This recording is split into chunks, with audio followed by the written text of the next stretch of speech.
Now,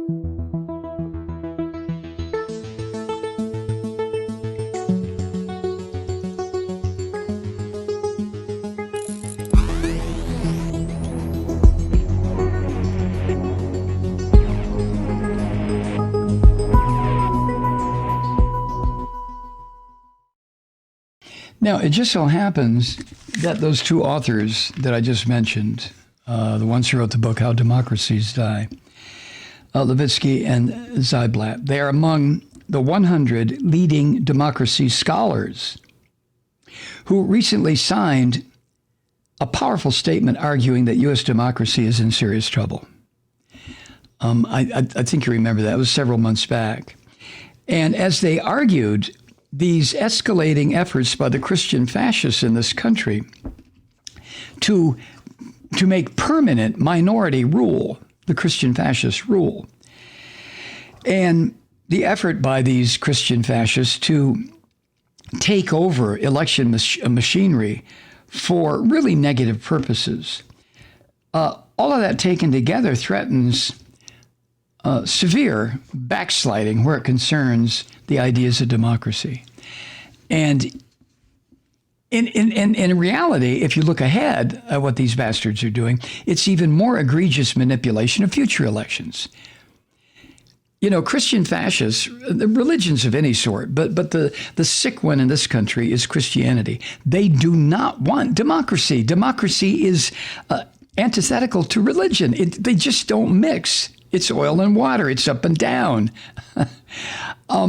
Religion is by its nature autocratic, fascistic, whatever you want to call it. It is top down. Do this or fucking die. That is the message in religion. All religions, do it this way. If you deviate, your ass is going to suffer more than your little brain could possibly imagine.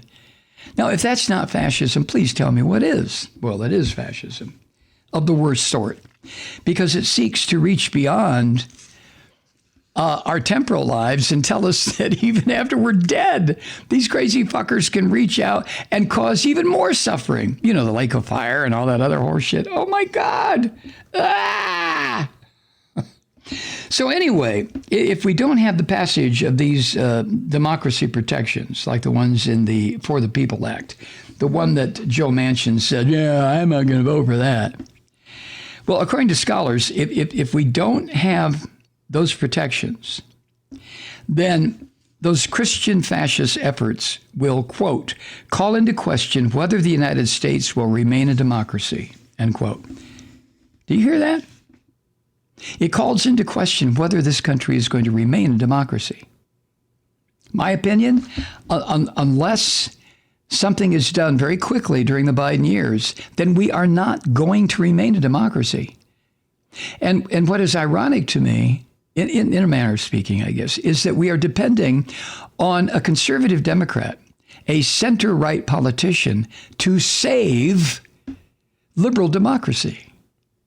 I mean, I keep thinking about that. We're depending on Joe Biden, who has never demonstrated a tendency to be a liberal. You know that as well as I do. I'm not saying he's a right-winger, but he's never tried to be a liberal. But despite all of this, Manchin himself told Politico that, no, the president has not privately gone to Manchin and told him to get on board with these reforms. And there's no sign that Biden has tried to influence Manchin where it concerns getting rid of the goddamn filibuster. So that's the point. Biden is presenting himself to the public as a person very interested in democracy. And I have no reason to question that. What I question is how Biden defines the term. That's all. While he presents himself as a champion of democracy, Biden, not just to us here in the United States, but to everybody around the world now because of this global battle that has begun. Back here at home, he's not working behind the scenes, according to the people with whom he would be working, like Joe Manchin, He's not been working behind the scenes to tell these so-called Democrats, get the fuck off, get up, do something. Don't let this For the People Act die. Don't let the filibuster continue. Biden's not doing that. I wonder why. Do you? Now, as the Post points out, to be fair, it's unclear how much direct pressure on Manchin would accomplish. I mean, Joe Manchin presents himself as, I'm going to do it my way, motherfucker. And if you don't like it, there's the door, right? So you try to pressure Joe Manchin, what's it going to get you? But again, going back to Joe Biden's, 40, 50-year history as I think he's been called a Senate institutionalist, would give him the credibility that might prevail upon Manchin if Biden were to use it. Because Manchin claims that he believes in the institution of the Senate, he believes in the rules, and he believes in this, and he believes in that, and they shouldn't be shifted just because there is an attempt to destroy democracy in the United States and replace it with Christian fascism. If not because of that, Joe, then because of what? What the fuck are you waiting for? Enemy armies to invade through New York Harbor? Come on.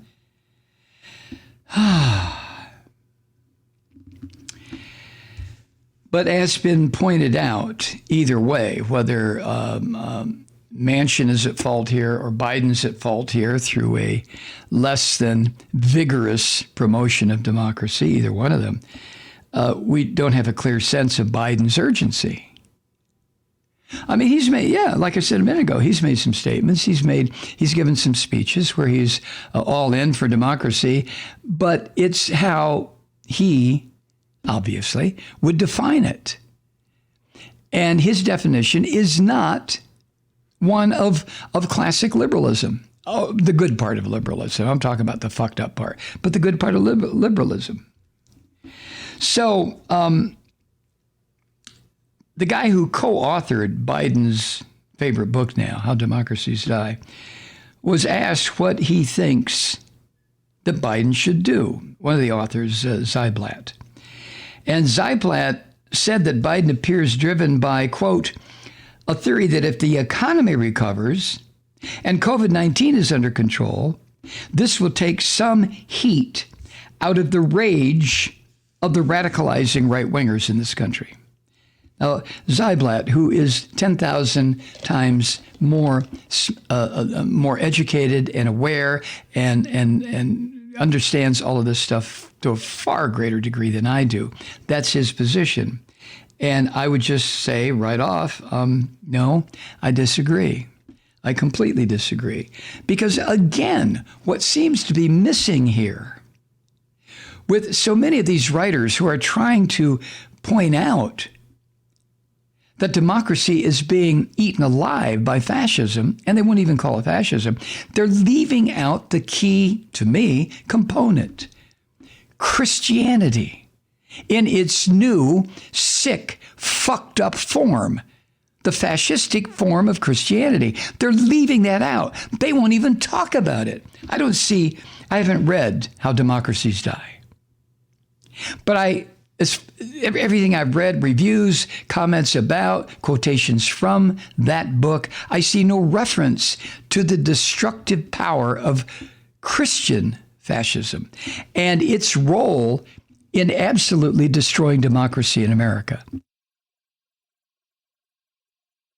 Maybe these authors have addressed it. I don't know. Anyway, what Zyblatt said when he was asked about what he thinks Biden should do, and his answer that Biden is driven by this idea, okay, if we can get the economy going, we can conquer COVID-19, everything's going to be okay. That is consistent with other reporting that Biden will say recent successes by his administration in opening the economy back up, which was dependent on getting people vaccinated, that will demonstrate liberal democracy's rebound.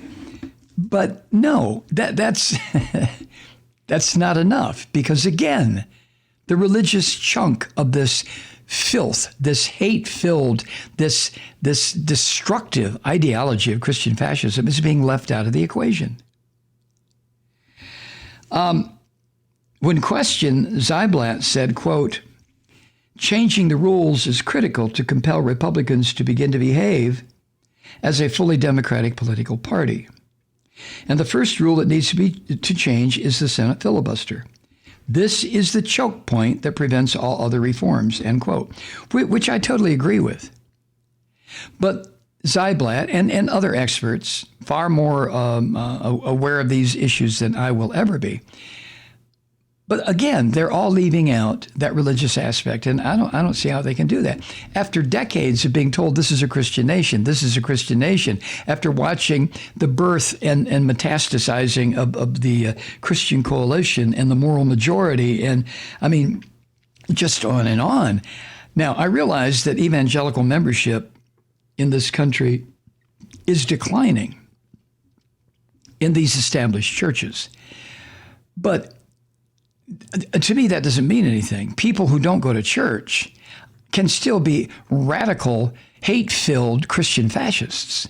They take what they want from their perverted and destructive sense of Christianity and apply it to what they consider to be their political outlook. That's how a piece of slime like Marjorie Taylor Greene or Matt Gaetz gets support. These are Christian fascists, and this is how they get the support of the brain-dead fuckers who live out here in Bohonkville, who claim to be Christian, don't have a clue what Christianity's about. So this radicalization in this country is appearing on two levels, both the elite levels. Look at the slime on the Fox channel. That's the elite level. And mass levels. Look at these scum who attacked the seat of democracy in this country.